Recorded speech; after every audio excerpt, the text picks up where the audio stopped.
ఈ నియోజకవర్గ ఎమ్మెల్యేగా, విద్యాశాఖ మంత్రిగా, ఐటీ మంత్రిగా అనేక కార్యక్రమాలు 100 రోజుల్లో చేయడం జరిగింది.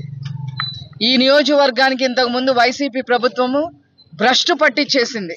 అయినప్పటికీ ఆనాడు వైసీపీ ప్రభుత్వంలో కూడా ఇక్కడ ఒక ప్యారలల్ గవర్నమెంట్ నడిపి నారా లోకేష్ గారు 27 సంక్షేమ కార్యక్రమాలు చేయటమే కాకుండా చేతి వృత్తుల వారికి అనేక రకాలుగా సహాయపడుతూ, విద్యపరంగా వైద్యపరంగా కూడా సహాయపడుతూ, వ్యక్తిగతంగా కూడా వాళ్ళని చూసిన ఈ నియోజకవర్గ ప్రజల్ని చూసిన పరిస్థితి మనందరికీ కూడా తెలుసు.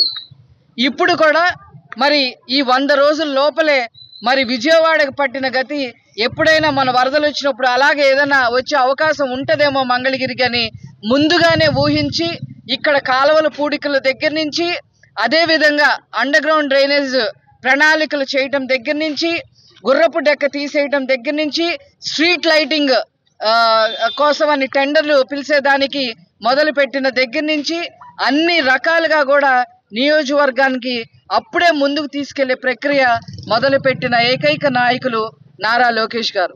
అంతేకాకుండా విద్యాశాఖ మంత్రిగా ఇంటర్మీడియట్ చదివే విద్యార్థులందరికీ కూడా వాళ్ళకి ఫ్రీ టెక్స్ట్ బుక్స్ ఇంతకుముందు జగన్మోహన్ రెడ్డి తీసి అవతల పారేస్తే దాన్ని పునరుద్ధరించడమే కాకుండా ఉపాధ్యాయులకి మెగా డిఎస్సి ఏదైతే వారు పాదయాత్రలో ప్రామిస్ చేశారో అలా మెగా డిఎస్సి నోటిఫికేషన్ 16,000 మంది పైన మందికి ఉద్యోగాలు వచ్చే విధంగా ప్రణాళికని నోటిఫికేషన్ ఇవ్వటమే కాకుండా ఐటీ మినిస్టర్గా ఎక్స్ఎల్ఆర్ఎం అదేవిధంగా హెచ్సిఎల్ సంస్థల్ని, పారిపోయిన సంస్థల్ని మళ్ళీ తీసుకొచ్చేదానికి అన్ని రకాలుగా శ్రమ పడుతూ, ఇంకో పక్క పాదయాత్రలో ఏవైతే హామీలు ఇచ్చారో, ఎక్కడైతే డయాలసిస్ సెంటర్ పెడతా అన్నారో బంగారుపాలెం చిత్తూరు జిల్లా, అవి కూడా మరి ఒక పక్క పాదయాత్ర హామీలు నెరవేరుస్తూ ఈరోజు అన్ని రకాలుగా ముందుకెళ్తున్న నారా లోకేష్ గారికి ఈ నియోజకవర్గ తరఫున మేమందరం కూడా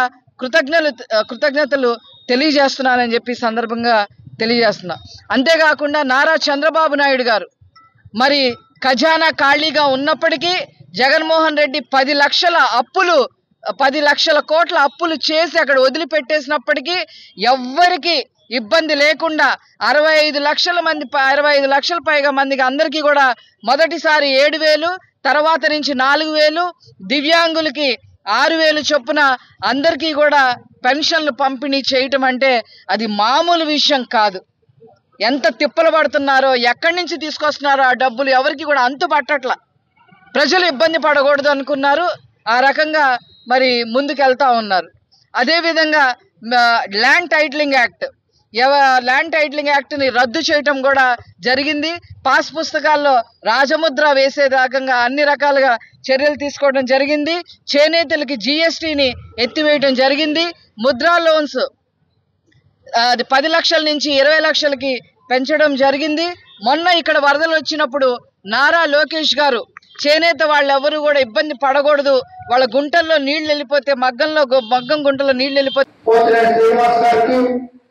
రాష్ట్ర తెలుగు యువత మాజీ సర్పంచ్ గౌరవనీయుడు చంద్రశేఖర్ గారికి, ఈ కార్యక్రమాన్ని నడిపిస్తున్న మాజీ సర్పంచ్ చుట్టుపక్కల వెంకటేశ్వర గారికి, మన గ్రామ పార్టీ అధ్యక్షులు శ్యామ సంగ్రామ గారికి, వేదిక మీద వచ్చినటువంటి అందరికీ ప్రభుత్వానికి 100 రోజులు అయిన సందర్భంగా మాత్రమే ఆయన చాలా యాక్టివ్గా కార్యక్రమంలో ముందుకెళ్ళడం జరిగింది. తర్వాత 10 రోజుల కార్యక్రమం ఈ తోటకి ఎక్కడ అర్ధరాత్రి 2:30 కూడా వెళ్ళారు.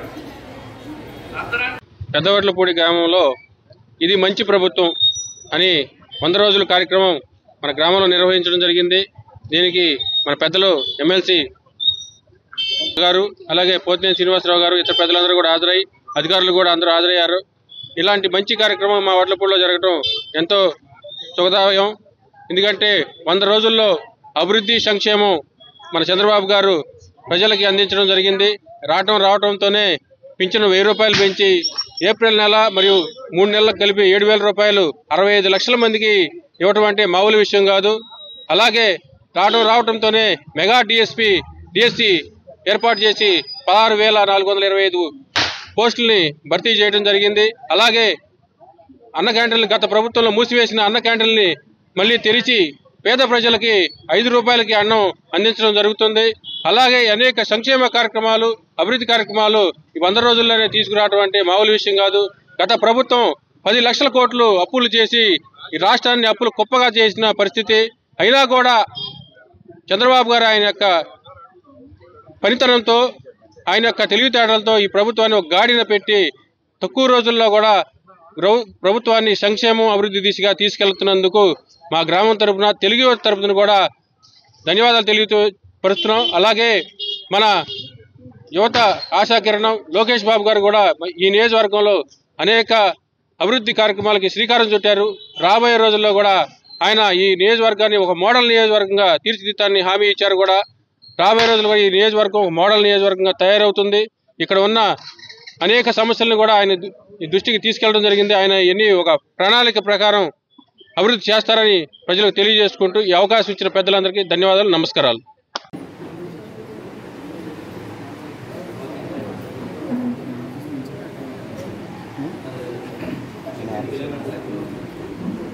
తదుపరి అన్న చంద్రశేఖర్ గారు మాజీ సర్పంచ్ వారిని మాట్లాడుతున్నా కోరుతున్నాం.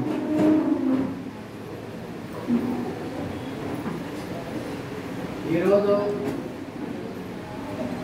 సత్యనారాయణ గారిని వేదికగా కోరుతున్నాం. అలాగే మన ఇందాక వెళ్ళి వారి వద్ద నుండి ఫీడ్బ్యాక్ కూడా మన క్యూఆర్ కోడ్ ద్వారా తీసుకోవాల్సి ఉంది.